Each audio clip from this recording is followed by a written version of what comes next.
Hər vaxtınız xeyir olsun, əziz və hörmətli dostlar, dəyərli həmkarlar, keyfiyyət mütəxəssisləri.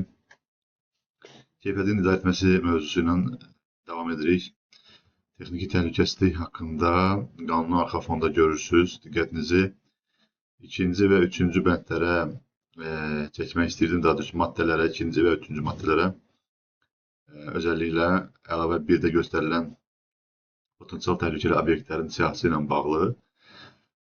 Demək, texniki təhlükəsizlik tədbirləri ilə bağlı 3-cü maddədə nələr olmalıdır? Birinci və ikinci bəndində yer alır uyğunluğun qiymətləndirməsi, sahəsində standartlara uyğun tikilməsi və sair və ilax tələblərin tikinti mərhələsində icra olunması ilə bağlı tələblər var. Demək, tikinti ilə bağlı buna görə tikinti məcəlləsinə istinad etmək istəyirdim. Amma ilk öncə demək istəyirəm ki, tikinti prosesual olaraq müqavilələr üzərindən icra olunur və təbii ki, müqavilə əsasında tikinti layihələri həm sifarişçi, həm də podratçı şirkət tərəfindən hazırlana bilər. Layihə hazırlanmasına özəlliklə diqqətinizi keçən videoda da dediyim kimi çəkmişdim. Bu videoda layihə ilə bağlı, demək, tələblərlə bağlı, layihənin çəkilməsi ilə bağlı, tələblərlə bağlı İnşaat Məcəlləsinin 54-cü maddəsinə diqqətinizi çəkmək istəyirəm. Deməli, 54-cü maddəsi